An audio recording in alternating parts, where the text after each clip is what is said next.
he looked at me and come with his hands like this towards my neck.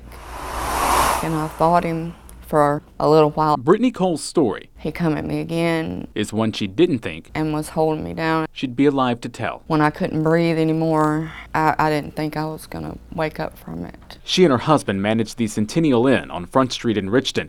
It's a place where she's seen people come and go over the years. So when a church asked if she had room for a man named Journey Frazier who needed some help, she gave him a key. I believed that he needed some help. I really did. I believed that he didn't have no family. I believed that, you know, he was just somebody that was down on their luck. And so we reached out to try to help him. We really felt sorry for him. That act of generosity turned into a nightmare after Cole says she was assaulted and raped by the man she was trying to help. He choked me, I was like, and left me for dead. That was July 10th, and what makes the alleged crime worse, back up to mid-May, when Frazier was staying at the Centennial Inn. That's when he was arrested by Richton police for allegedly raping a woman. According to an affidavit, Frazier had forcible sexual intercourse with a woman with weakness of body. Court documents show he went before a judge the next day to face the charge. Bond was set at $60,000. Frazier would spend almost 2 months in the Perry County Jail before getting out, without having to pay anything. That's because of the Mississippi Rules of Criminal Procedure, which went into effect in July of 2017. Section 8.2 allows a court to release someone on personal recognizance unless that person is considered a risk to the community. Even with a rape charge, Frazier wasn't deemed a risk, but it only took a few hours after his release for that to change. According to Frazier's order of release, he left the jail July 10th.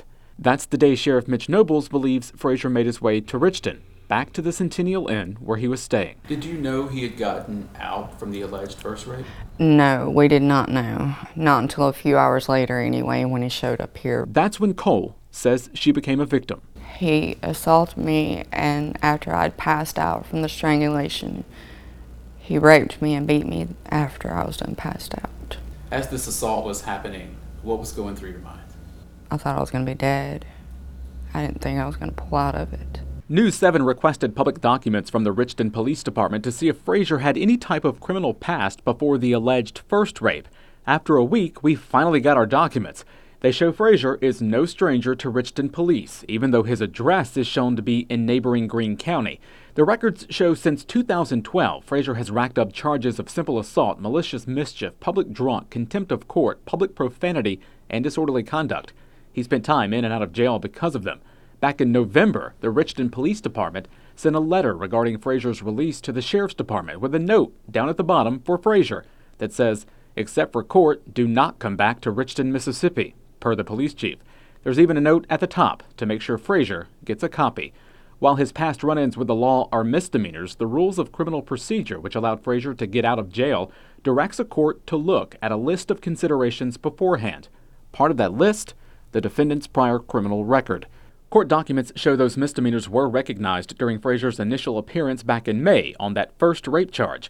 We did speak with Frazier's court-appointed attorney, who told us while Frazier is facing charges, he is considered innocent until proven guilty. He should have stayed locked up. While Cole still questions why Perry County Justice Court allowed Frazier to walk out of jail, the sheriff says there's always a chance for an alleged criminal to reoffend. It seems like someone dropped the ball. Yeah, which I understand that. With the decision out of his hands, Nobles had no choice but to release Frazier, who he says he had no problems from while locked up. Nobles hoped that would be the case while Frazier was out. When he was released from this jail, nobody here had any idea that that was going to take place before the afternoon was up. Sheriff Nobles says while he understands the concern of someone leaving his jail and committing a crime hours later, there's only so much his department can do. It happens, unfortunately. There's no way to just keep someone in jail, especially on an initial charge. They have that right to bond. Cole says she understands that right, but as a victim, she feels the system designed to protect her failed. I keep having such bad flashbacks of him coming at me or anything. When I close my eyes, that's all I see. And it hurts to know that something like this has taken away a lot of my happiness. Now, the Rules of Criminal Procedure is intended to allow defendants who can't afford high bonds to get out of jail while their case is pending. This, however, is a case where the system meant to help but harmed. Frazier has not been indicted on either rape charge. He's currently in the Perry County Jail on a $1.25 million bond. That's for rape, aggravated assault, and residential burglary charges. Mike McDaniel, WDAM Investigates.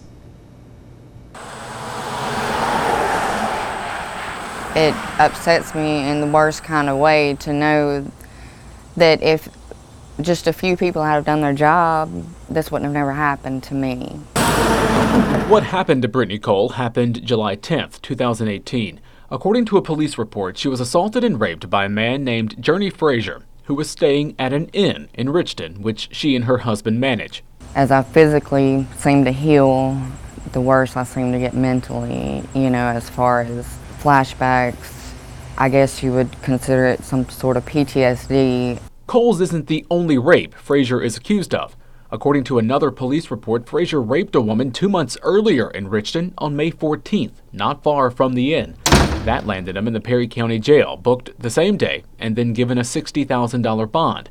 8 days later, while sitting in jail, Frazier was missing a court date just 31 miles away in neighboring Greene County, where court documents show he's from.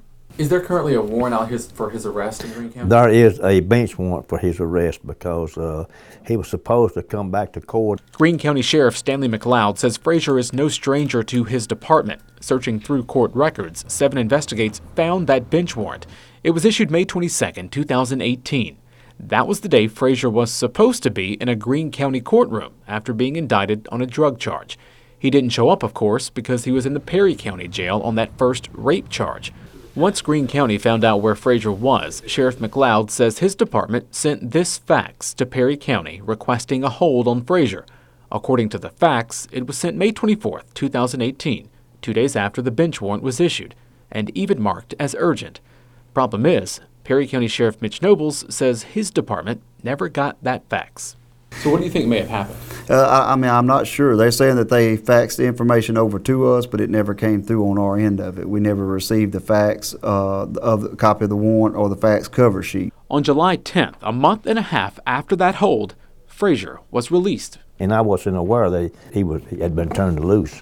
But since he was in jail, I just left him over there because I didn't think he was going anywhere else. Sheriff McLeod says he didn't think Frazier would be able to get the money to bond out, but he didn't need to. New rules of criminal procedure in Mississippi, which went into effect last summer, allow a court to release someone without paying a dime, so long as they promise to show up for court and don't get in any more trouble. With those rules in place, no indictment, and a breakdown in communication between 2 counties, a Perry County judge allowed Frazier's release. Would he have walked out of this jail had you known there was a hold on him? No, he would not. He would not have, and he would have went straight to Greene County.